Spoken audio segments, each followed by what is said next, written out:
उससे पहले घर में बात तो कर लो। अरे माँ पापा कभी मना नहीं करेंगे। अमर की बात सुन रश्मि खुश हो जाती है। ऐसे ही दिन बीतते हैं और देखते ही देखते लॉकडाउन खुल जाता है, जिसके अगले ही दिन अमर अपने परिवार के साथ रिश्ता लेकर रश्मि के घर पहुंच जाता है। अभी लॉकडाउन खुला ही है और कोरोना तो ख़त्म भी नहीं हुआ, इसलिए ज़्यादा कुछ ना करके अगले कुछ दिनों में छोटे फंक्शन के साथ शादी कर लेते हैं। अमर के पापा की बात पर सब सहमत हो जाते हैं। कुछ दिन बाद दोनों की शादी हो जाती है और रश्मि अपने ससुराल पहुंच जाती है। बेटा, शादी तो तूने अपनी मर्जी से कर ली, लेकिन बहू को बोल देना इस घर में हुक्म मेरा ही चलेगा, इसलिए अपना राज जमाने की कोशिश भी ना करें। माँ, रश्मि को यहाँ सिर्फ प्यार, आशीर्वाद और अपनापन चाहिए, पैसा या राज नहीं। बेटी की बात पर सास मुंह बनाए वहां से चली जाती है और अब वो हर रोज रश्मि को परेशान करना और ताने देना शुरू कर देती है। देखो, ये है आजकल की लड़की, इंटरनेट पर लड़कों से बातें करते हुए इन्हें शर्म भी नहीं आती, और यहाँ तो देखो कितनी सीधी सुशील बनकर दिखा रही है। मम्मी, शादी के रिश्ते वाले इंटरनेट ऐप से जब किसी को कोई दिक्कत नहीं है, फिर डेटिंग ऐप के जरिए मिलना किस तरह गलत हो सकता है? रश्मि के डेटिंग ऐप वाली बात सुन उसकी हैरान सास तुरंत तुनक कर पूरे घर को सिर पर उठा लेती है, जिसकी आवाज सुन अमर और उसके पापा भी वहां आ जाते हैं। हाय मेरी माता, इतना बड़ा झूठ! डेटिंग ऐप को इंटरनेट के जरिए मिली है बोलकर इस कलमुही को मेरे सर ला बिठा दिया। अरे नासपिटी, तुझे जरा भी शर्म नहीं आई? वहां न जाने कितने लड़कों से गुलू गुलू करके तुझे मेरा ही लड़का मिला था फंसाने के लिए। माँ, मुझे तो समझ नहीं आ रहा क्या बोले जा रही हो।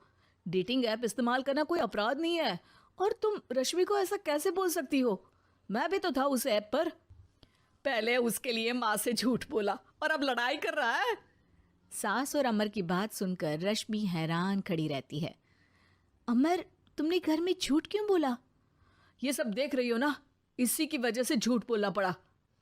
एक तरफ अमर और रश्मि की ये बात चल रही होती है, वहीं दूसरी तरफ सास का नॉन स्टॉप क्लेश सबको परेशान कर देता है।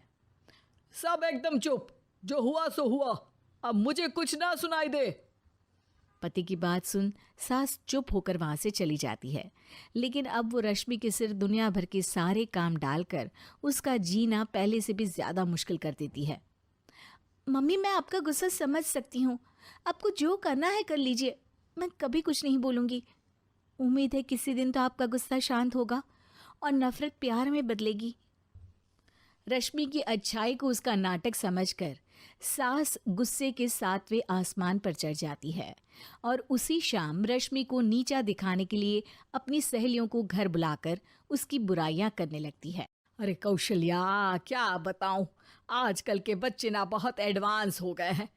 पहले रिश्ते घर परिवार वाले सब देख परख के कराते थे, और अब ये लोग खुद न जाने कहाँ कहाँ मिलकर खुद ही सब कुछ पक्का करके हमें बता देते हैं। लड़की का कैसा दिन धर्म, कैसा ईमान, कैसा चरित्र कुछ नहीं पता, बस प्यार किया और घर लाकर बिठा देते हैं। अरे ऐसा क्यों बोलती हो? आजकल बच्चे अपने आप में बहुत समझदार हो गए हैं, और फिर पूरी जिंदगी तो उन दोनों को ही साथ निभानी है। अपनी पसंद से शादी कर भी ले तो क्या दिक्कत? तू ही देख ले, पहले इतना अच्छा बेटा और अब सोने पर सुहागे जैसी सर्वगुण संपन्न बहू। और पता है, अभी कुछ दिन पहले मेरी बेटी ने मुझे डेटिंग ऐप के बारे में बताया, जहाँ लड़का लड़की अपनी पसंद से अपने आप एक दूसरे को चुन लेते हैं, और फिर अगर सब सही रहता है तो बात आगे भी बढ़ जाती है। अरे इसमें इतना खुश होकर क्या बता रही हो? ये तो गलत है। न जाने कौन क्या है, कितना झूठ कितना सच है। अरे पर सोचो, जब तुम किसी के बताए रिश्ते को देखने जाते हो तो क्या एक ही बार देखने से सच झूठ का पता लगा सकती हो? जरूरी नहीं कि बच्चों का लिया फैसला हमेशा गलत हो। अरे बहुत बार हमसे भी तो गलत फैसले होते हैं ना। अच्छे बुरे लोग तो हर जगह मिल सकते हैं, फिर इसमें सिर्फ बच्चे ही गलत कैसे? सहेलियों की बात सुन सास सोच में पड़ जाती है और इसी तरह कुछ दिन बीत जाते हैं। जिसमें ना तो वो रश्मि को परेशान करती है और ना ही कोई ताना सुनाती है, जिसे देख रश्मि परेशान हो जाती है। मम्मी, आपकी तबीयत तो ठीक है ना? कुछ दिनों से देख रही हूँ आप मुझे कुछ बोलती ही नहीं। तो मेरा परेशान करना ज्यादा अच्छा लगता है क्या? नहीं, आपकी शांति उससे ज्यादा परेशान कर रही है। शांति इसलिए है क्योंकि मुझे एहसास हो गया है कि गलत तुम लोग नहीं, मेरी सोच है। प्यार तो एक सुंदर एहसास और शादी खूबसूरत साथ है। अगर ये साथ सच्चा है तो कहीं पर भी किसी भी तरह जुड़ा हो, उससे कोई फर्क नहीं पड़ता। आप कौन है? इतनी अच्छी बातें मेरी पत्नी तो नहीं बोल सकती। क्या आप भी?